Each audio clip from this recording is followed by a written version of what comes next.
sepeda yang mewah, sepeda yang istimewa, sepeda yang bagus, atau sepeda yang spesial gitu kan, atau sepeda yang macem-macem. Cuma saya pikir oh ya kata baik aja yang lebih general lah gitu, karena melihat sepeda baik bukan hanya soal value ya, soal nilai itu sepeda, tapi nilai keseluruhan sepeda gitu. Bagaimana sepeda itu benar-benar memang kualitasnya baik, harganya baik, dan memang brandingnya juga baik. Dipencetin itu panah terus.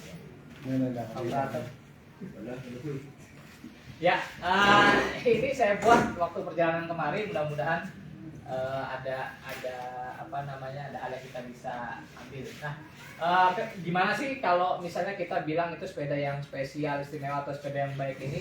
Nah, ini ada beberapa hal-hal yang memang harus diperhatikan ya bagi teman-teman kalau senang sepeda. Yang pertama ini soal bentuk visualis sepeda. Jadi apakah itu sepeda originalitas atau bentuknya apa, atau partsnya campur-campur gitu, terus atau bikinan gitu. Nah, emang ya dari apa di antara 3 faktor ini tuh kadang-kadang kita temui yang kayak gitu. Bahkan yang alasan bikinan ini kadang-kadang goib juga gitu. Banyak sekarang beredar sepeda-sepeda aneh-aneh, sepeda yang harganya gila, ternyata gitu kan, ternyata bagian dari bikinan gitu. Mereka hanya melihat esensial. Esensial itu maksudnya yang dipandang ya. Wah, bagus itu esensi. Tapi kalau kita lebih apa namanya, lebih serapin apa namanya, masing-masing karakter sepeda itu pasti beda gitu. Jadi yang buatan sama yang original tuh beda. Walaupun memang para pembuat ini yang saya pikir juga udah memang kelas master juga, jauh sebelum teman-teman senang sekarang tuh puluhan tahun mereka udah buat itu udah biasa. Kan saya pernah ceritain waktu di Gasel kan. Juga waktu Josh dan para ahli sepeda roadshow di kota-kota, mereka bisa menilai bahwa sepeda yang dibuat itu bahkan bilang orisinil gitu. Jadi sekelas Josh aja ketipu gitu, apalagi kita kan gitu. Bukan ketipu sih ya, sejelas apa sekelas Josh Rinford aja kecele gitu dengan barang yang bisa dibuat di sini. Namanya juga barang buatan ya, buatan manusia gitu, kecuali burung apa bisa di macam-macam yang buatan yang maha kuasa kan mungkin, tapi ini kan banyak manusia apa. Oke, yang pertama memang originalitas. Kita kan melihatnya kalau sepeda originalitas, oh, ini orisinil nih gitu. Orisinil dari segi mananya sih yang orisinil gitu? Apakah keutuhan dalam satu buah sepeda, apa frame-nya doang, apa namanya, kemudinya doang dan lain sebagainya, kan harus orisinil gitu. Itu kalau dengan originalitas tuh harus menyeluruh gitu.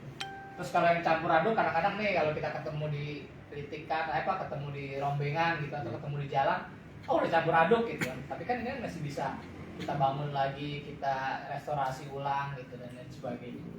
Itu yang pertama. Yang diperhatiin adalah sepeda yang kita lihat gitu kan, sepeda. Yang kedua, mengetahui prinsip dan ciri-ciri sepeda baik. Nah, salah satu prinsipnya adalah fungsional. Jadi kalau kita nemu di rongsokan mungkin nggak fungsional kan, ya ketemu frame-nya doang gitu. Tapi kalau ketika fungsional dipakai, sepeda itu jalan, sepeda itu bisa dikendarai dengan baik, berarti itu minimal ya sepeda itu dirawat, sepeda itu punya cerita sama yang punya, sehingga kita tanya, Pak ini sepeda di mana? Oh ini sepeda bapak saya, gitu. Berarti kan sepeda itu ada ya, fungsional, berfungsi gitu, sehingga ini perlu diperhatikan gitu. Jadi jangan sampai kita ketemunya di rongsokan, tiba-tiba frame apa disulap lagi, direstorasi lagi dengan merek yang lain gitu. Ketiga, kesesuaian brand. Misalnya antara merek, part, aksesoris dan order itu harus lurus, tegak lurus ya, dalam artian sekarang kan budaya interaktif gitu, banyak katalog yang bisa jadi rujukan. Google udah bisa nanya, di Google udah bisa.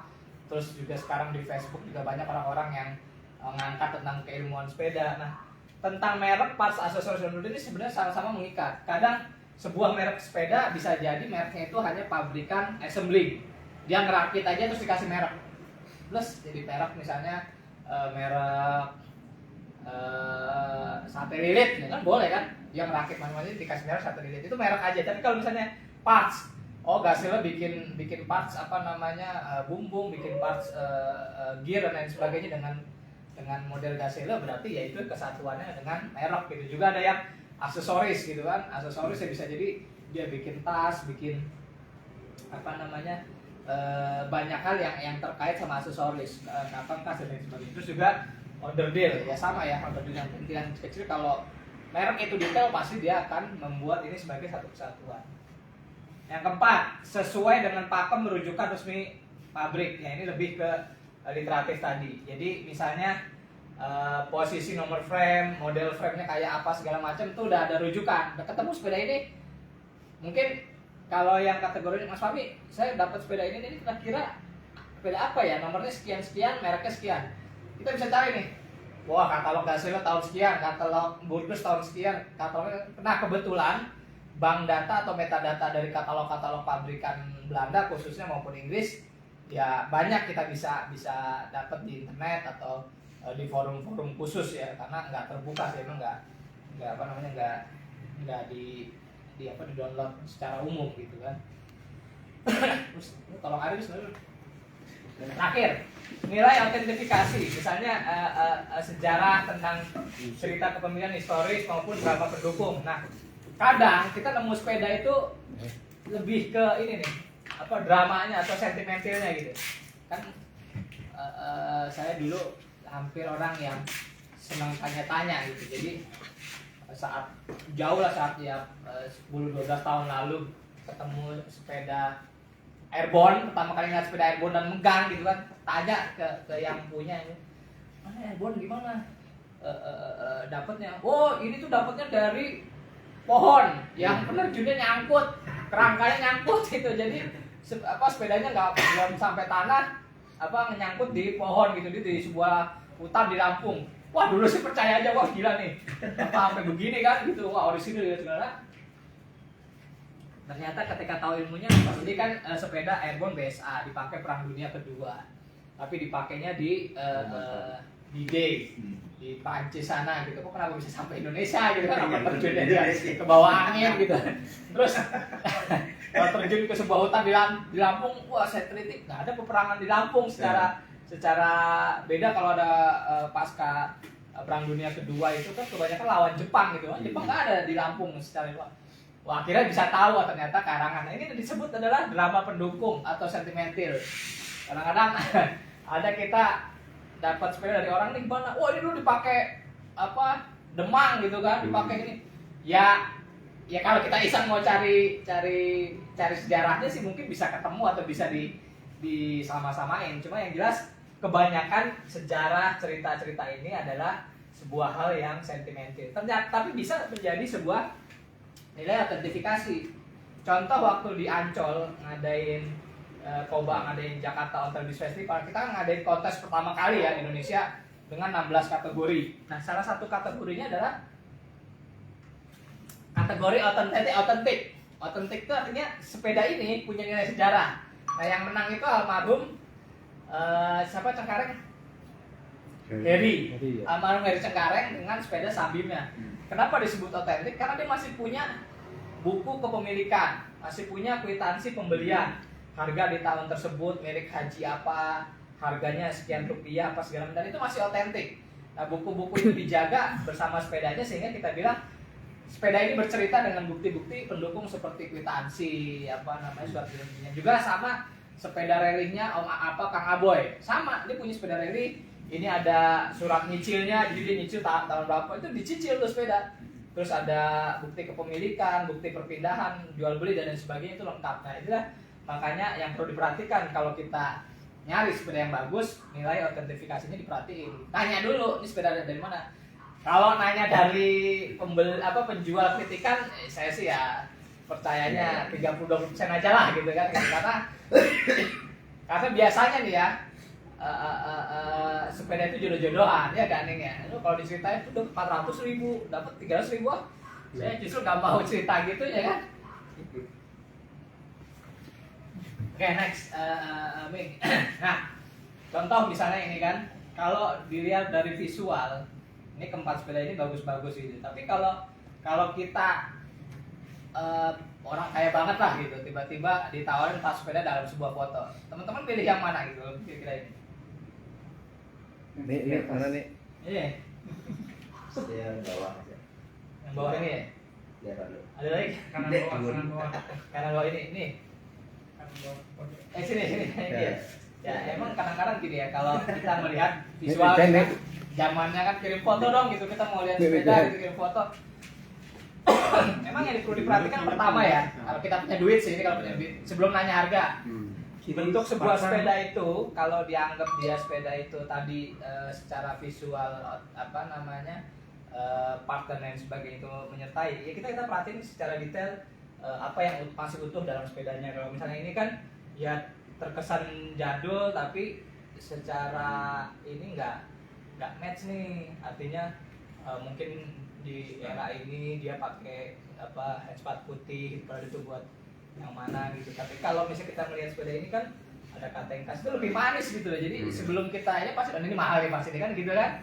Karena ngelihat, coba kalau kita menutup ini ngelihat ini tuh kayaknya wah udah cakep dan menarik gitu, karena terlihat dia punya karpet gitu kan, punya Sadel parkir. Iya, sadelnya gitu. Parkir. Gitu. Ya next, ini hanya percontohan ya bagaimana melihat esensi sebuah sepeda. Nah, terus kita lihat bagaimana ciri-ciri umum sepeda yang baik gitu, yang istimewa gitu. Nah, pertama tipikal model. Nah, setiap negara itu, kenapa saya bandingin misalnya Belanda, Inggris, Jerman tuh punya model-model tersendiri. Prancis, sepeda Italia dan lain sebagainya, ini punya ciri khas sendiri. Dan biasanya bukan ciri khas per merek, tapi ciri khas per negara. Kalau dibandingin sepeda Inggris dan Belanda, tentunya sangat berbeda, mulai dari stang dan apa reposisi ergonomisnya itu udah beda gitu. Belum lagi Jerman. Jerman itu kalau sepeda damesnya dia lebih banyak yang bermodel Swan frame gitu kan, sepeda S-frame gitu dan sebagainya. Itu dari model tipikalnya beda-beda. Lalu periodisasi sepeda ini berurusan sama bahan.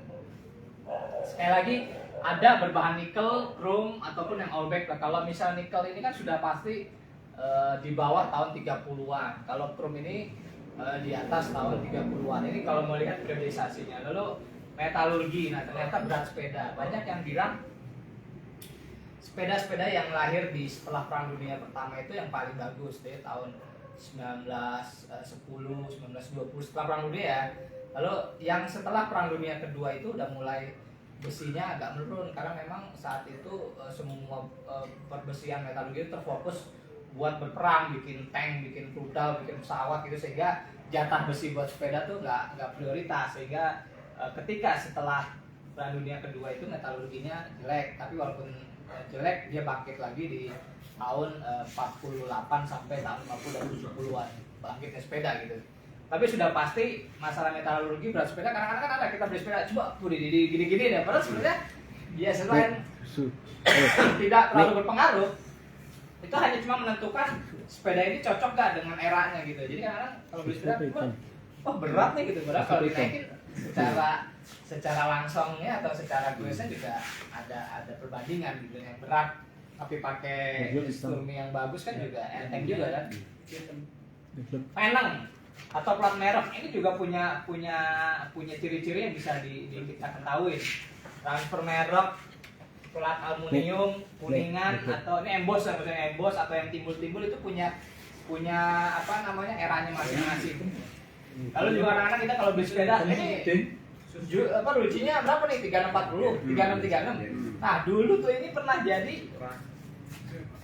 jadi obrolan tingkat inilah ya.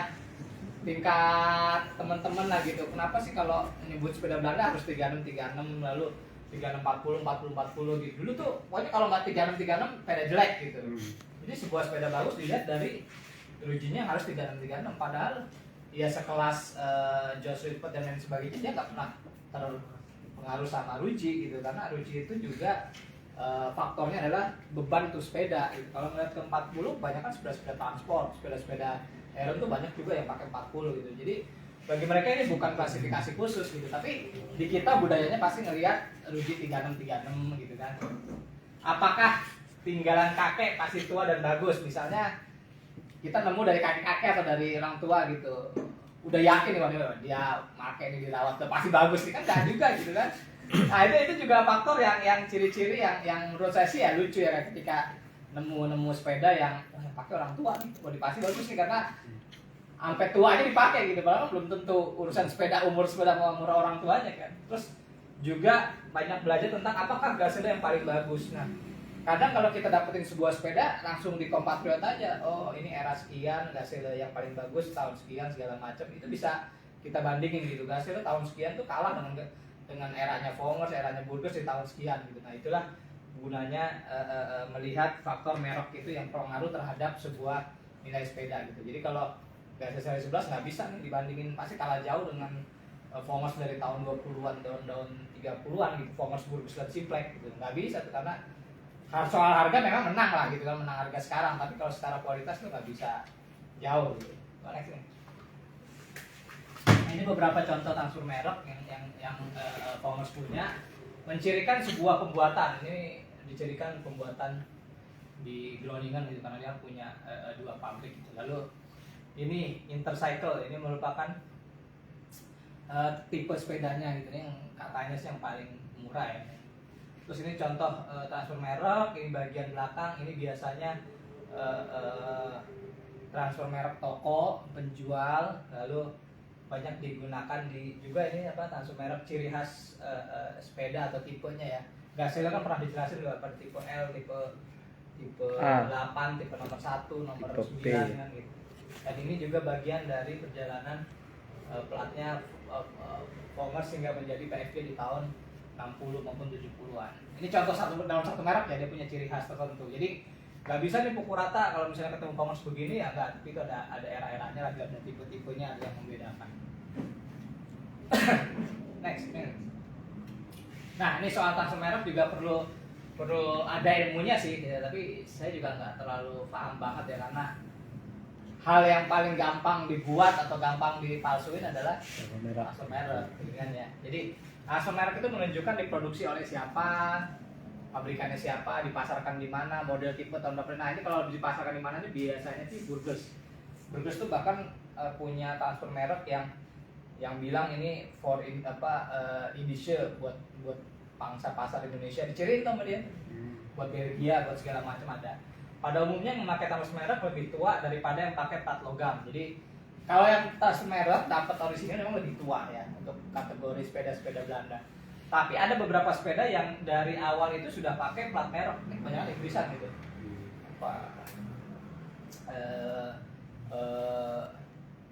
Merek-merek Humber segala macam itu udah pakai plat duluan. Lihat bentuk, warna, tulisan adalah sebagai tipikal khusus karena ini ada periodenya juga ketika warnanya udah mulai terang, bagus-bagus metalik, yaitu daerah-era tahun 60-70-an. Jadi bisa tebak langsung sepeda dari platnya. Next ini. Nah ini kayak relic ini waktu awal-awal seperti ini. Lalu ini yang versi USA-nya setelah dibeli USA, terus ini ada lagi Root gitu kan. Ini Philips dengan beberapa versi gitu, terus Root dengan model yang lain juga punya tipikal sendiri. Next ini. Ini beberapa pabrikan Belanda nih, saya bilang dalam era tertentu, misalnya kayak ini udah masuk tahun 70-80-an, dia udah pakai gold gitu kan, warna merahnya juga udah terang-terang gitu kan. Jadi ini tipikal kualitasnya juga udah kualitas di tahun-tahun yang baru lah gitu kan. Ini sama kayak Gazelle juga gitu. Nah kalau yang timbul-timbul itu biasanya buatan di sini gitu, karena suatu case ini off the record juga, beberapa sepeda kan ditemukan kayak motor sepeda tuh ada yang langsung mereknya nimbul, sampai Gazelle frame yang tengah nimbul juga. Terus ada yang nimbul itu nih, pas kita tanya ke Belanda, Gazelle nggak pernah ngeluarin yang timbul. Tapi di era dimana di Indonesia pada punya merek-merek yang ininya bisa nimbul-nimbul itu, kok bisa barengan gitu, Vongers juga bikin, Burgos apa segala macam. Nah itu disinyalir kayak kita punya motor di model-modelin aja gitu, jadi kayak custom lah, aksesoris gitu biar ngebedain sepeda kita dengan sepeda yang lain. Mungkin karena teknologinya waktu itu bisa bikin cetakan nimbul platnya timbul. Ya lagi nih. Nah frame. Nah pasti ini kalau soal frame konstruksi itu presisi. Nah ini dulu saya belajar waktu misalnya kalau booming dulu sepeda cross, kan booming kan, sempat booming tahun 2000-an lah, sepeda cross begini. Nah dulu diajarin kalau mau lihat itu ya presisi, dan makanya kita berdiriin aja gitu, kita sudah bisa lihat mana yang mengsong, mana yang nggak seimbang, jarak antar head tube atau tube tengah itu kadang nggak seimbang. Nah, itu juga harus lihat karena setiap pabrikan itu kalau urusan frame itu memang punya presisi tersendiri kalau buatan pabrik, beda kalau buatan handmade. Beberapa merek punya ciri khusus, contohnya di bracket. Nah ini bracket ini memang kuncian beberapa merek-merek populer, walaupun pada akhirnya ketika sepeda menjadi barang konsumtif dan dicetak massal itu udah nggak ngurus nih yang apa namanya pakai bracket itu segala macam, udah yang penting dicetak banyak, orang beli banyak, cepet apa keuntungan cepet jalan, demandnya tinggi gitu kan. Jenis tertentu menggunakan kancingan stang, kunci stang maksudnya gitu kan duluan dalam periode 20 tahun 30-an juga punya kuncingan stang, dan itu pasti sepeda bagus gitu karena tipikal yang punya kancingan stang itu masuk ke list pertama yang paling mahal. Garpu belakang atas beberapa menunjukkan jenis, misalnya model letak pengaitnya gitu, kerapatan antar sisi gitu, kerapatan antar sisi, garpu di belakang segala macam itu juga bisa mengkategorikan terhadap umur sepeda. Sambungan bracket pada model khusus ada juga yang dicor gitu kan, langsung dicor tuh bracketnya nggak pakai lagi. Terus lihat konstruksi untuk penempatan kantong kas, ini juga kadang-kadang kayak sabit segala macam udah nempel tuh kantong kasnya, itu konstruksinya sangat susah tuh, bengkel aja susah ngebukanya gitu. Jenis tertentu biasanya sering dijumpai di sepeda Jerman, misalnya Jerman ya, kan nemu yang nggak pakai keni kan, nah itu biasanya tipikal khusus sepeda Jerman. Next nih. Nah ini beberapa ciri khas ya, kayak ini yang tanpa keni gitu, tapi memang tingkat kasar sih karena ya namanya juga masih jadi ini kuncingan pada sepeda Pomers ya, ini juga sama gitu ya, masih punya ciri khas tertentu sehingga dianggap ini sebagai ciri khas sebuah sepeda yang istimewa lah, yang lux kalau kita bilang. Next nih. Nah ini apa namanya? Nyebutnya apa nih kalau di sini? Sabukan. Sabuk. Sama. Iya, sabukan. Ciri khas sabukan tertentu pada sepeda-sepeda bagus juga punya ciri khas tertentu gitu. Kayak ini punyanya Girls di daerah pertama ini luar biasa gitu. Detail gitu loh, bahkan ininya ditandain di NR juga sama sabukannya gitu. Jadi punya apa namanya cita rasa tersendiri lah gitu kalau sepeda-sepeda yang lux. Lagi nih. Nah, ini Supitan, mengenai Supitan kan lihat kan. Kalau orang detail melihat apa sepeda-sepeda yang bagus-bagus, perhatiin yang detail-detail kesini-sininya gitu. Beberapa Supitan dia punya ciri khas tertentu. Nah gitu kan. Nah, ini bracketnya gitu kan. Kalau perhatiin sepeda tahun 70-an 60-an tuh udah sama semua gitu. Ya deh ya. Maksudnya iya. Nggak usah ngeliat kesini gitu, udah deh. Tapi kalau ngeliat sepeda yang tua, coba perhatiin supitan belakang di bracket segala macam. Kalau dia, kok gue baru lihat ya, udah beli aja dulu dah, nggak usah nanya ini merek apa. Ketika itu punya ciri khas tertentu, beli aja dulu. Wah ini nggak seperti biasa nih, di hal-hal paling terkecil dia beli aja dulu, nggak usah lihat di merek apa gitu. Nice nih. Ini gear depan juga. Nah, gear depan itu kan benda yang paling mencolok dalam sebuah sepeda kalau dia tidak pakai kantong kas, gitu kan, ya kan? Kalau nggak pakai kantong kas, dia paling mencolok nih dalam sebuah sepeda. Nah, makanya perlakuan terhadap gear itu juga istimewa dan itu bisa menjadi sebuah ciri sepeda yang bagus juga. Misalnya menunjukkan merek atau ada tulisan atau logo mereknya, Gazelle kan ada kijangnya, gitu kan. Terus apa lagi? Sabit, PS-nya, gitu kan. Road, iya begini gitu kan. Amber. Jadi dia punya ciri khas tersendiri. Terus gear, Williams ini dipakai di Simplex gitu kan. Jadi terus gitu kan. Gear berpantek menunjukkan kualitas yang lebih bagus. Biasanya digunakan untuk sepeda jenis elit. Ini udah tua juga sepeda-sepeda bagus. Pantek tuh maksudnya ini ya. Kayak Focus BB lah gitu, pantek. Nah, ada contohnya. Bahan. Kalau chrome itu lebih muda, pernekel itu lebih tua. Nah, yang disebut chrome dan pernekel itu pernah saya sebutin deh kalau nggak salah di pertemuan pertama. Itu sepaket. Jadi kalau dia chrome, setirnya chrome, tulangan remnya chrome, gearnya chrome, terus apa lagi dudukan sadelnya chrome, itu sepaket. Kalau dia dimasak pernekel, semuanya juga ikut pernekel gitu. Jadi jangan jangan ininya pernekel tapi ininya chrome, enggak cocok gitu. Kalau dia masuk di era chrome ya pasti semuanya ikut chrome. Kalau pelaknya pernekel? era mereka pelek. Iya, mereka juga ikut, pelek juga ngikut ya. Logo ada tulisan merek juga menunjukkan tua atau mudanya gear yang menempel di sepeda. Rally tuh ciri khas banget. Model baut atau langsung biasanya menjadi ciri khas sepeda Sherman versi bautan. Next nih. Nah, jadi kalau ini kan cita rasa Mercy ya. Ya. Sekarang sih mau berapa juga bisa jadi udah dibikin udah dicetak. Nah, ini juga. Ini apa yang tahu kan? Enggak. Hah? Giginya jarang tuh. Apanya? Iya, ini masuk ke era-era safety bicycle sih. Ini? Ini Sepeda Amerika India bukan? Pursuit. Oh bisa. Tapi dia sepeda balap. Sepeda balap kali. Filmnya jarang. Nah, ini juga rally Bukan. lama begini. Cuma gini ya. Enggak. Oh bangau ya kepalanya. Ini ada apa? Berapa MS-nya? Pokoknya kalau di pantai-pantai lucu ya. Next.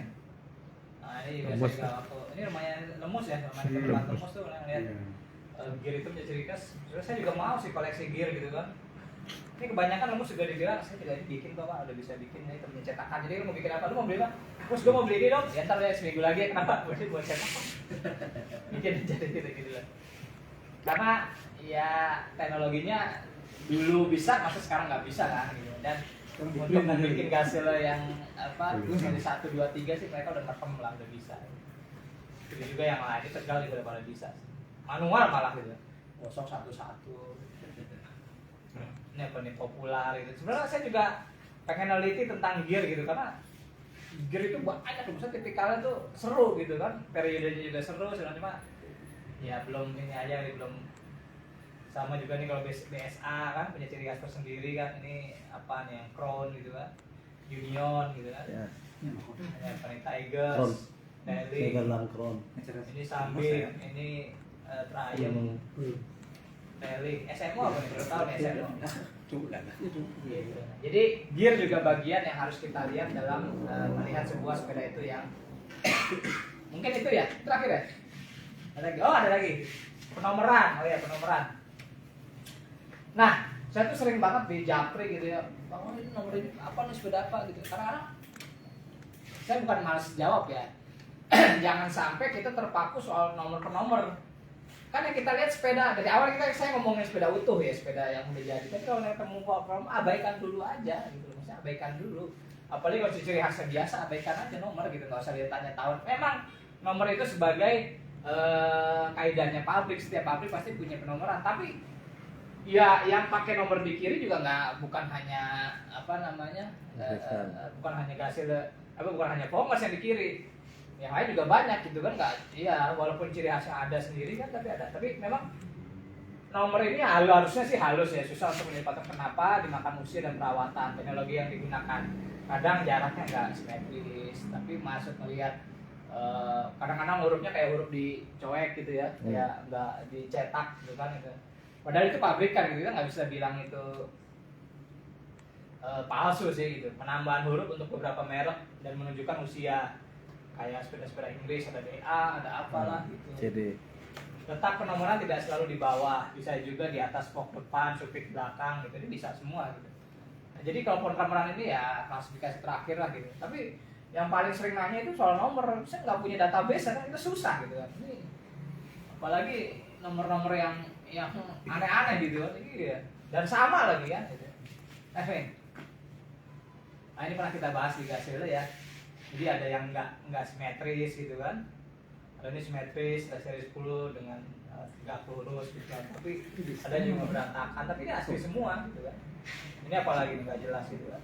Ini juga seri 3-nya rapi gitu kan. Susah, itu pabrikan gitu kan.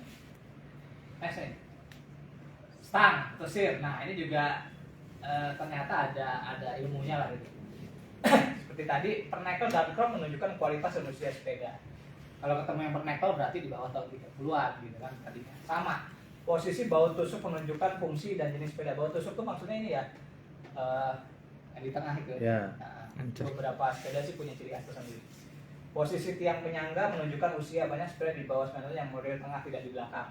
Maksudnya seperti ini nih, dia lurus terus nggak ada kediknya gitu itu model-model yang memang kelas lama, terus ininya bautnya ada di depan gitu, yang ya lucu-lucu lah gitu. Pelandaian stang menunjukkan ciri dua merek kaca negara, misalnya soal Belanda yang lebih dongkrok gitu, si Inggris yang lebih menyamping gitu kan dan lebih tipis, sehingga kalau naik sepeda tuh Inggris lebih begini, Belanda lebih gini gitu. Itu ada ciri khas tersendiri. Merek tidak hanya terdapat di atas, namun juga ada yang di tiang penyangga gitu. Misalnya di merek kan kadang-kadang kan nggak selalu di sini gitu. Tapi ada juga yang nentuin merek ngikutin di area tengah. Stang tanpa baut tusuk menunjukkan stang di sepeda berbalhop. Maksudnya kalau misalnya dia ada baut tusuk tuh di tengah itu, berarti dia sepeda yang harus punya balhop. Karena balhop fungsinya itu sebenarnya sama kayak fungsi baut tusuk. Habis. Nah, contohnya apa? Ini sepeda apa? Tahu? Kayak kepala burung. Kalau ininya pendek kan dulu udah ceritain cirinya apa? Belanda dulu, kan? tapi itu Inggris. Kalau panjang Inggris. Nah, ternyata Belanda ini rering. Belanda Inggris tahun tua itu kebanyakan pendek. Iya. Kambing kah, hambar, semua pendek. Tapi kita nggak tahu kenapa mereka tiba-tiba jadi Inggris ketika rally itu mengakuisisi banyak merek. Nah, akhirnya Belanda yang gantian pendek gitu. Nah, ini rally tua ya. Jadi saya kalau ketemu rally tua gini pasti saya ini. Lemus tuh sering dapat tuh di rally tua. BSA tua pasti stangnya ini pendek. Yeah. Udah bikin dia stang. Kenapa? Oh ya bikin bisa ya. Sebentar saya tetap saya lanjut. Nah, ini ya. Ini ciri khasnya. Kalau nggak ada baut tusuk berarti dia balhopan. Rambler, Batavus, Bulgars, ya. Punya cita rasa tersendiri lah kalau sepeda-sepeda yang punya karakter kuat. PFG ini asik loh ngeliat. Kadang-kadang saya juga membandingin stang-stang mereka tuh daripada ngeliat stang Inggrisan gitu kan, yang begitu-gitu aja. Belanda tuh lebih punya karakter lah. Nah, terakhir tentang aksesoris. Nah, kita tuh kadang-kadang patokan aksesoris itu jangan melulu ke bawah ke merek, karena nilai sebuah aksesoris juga bisa jadi lebih mahal daripada yang kita yakinin. Misalnya Boss gitu dengan lampu saingannya misalnya dengan lampu yang lain gitu kan, wah ini pasti Boss paling mahal kan? Enggak, bisa jadi pakai lampu lilin atau ya lainnya dari Inggris itu lebih mahal di zamannya gitu kan.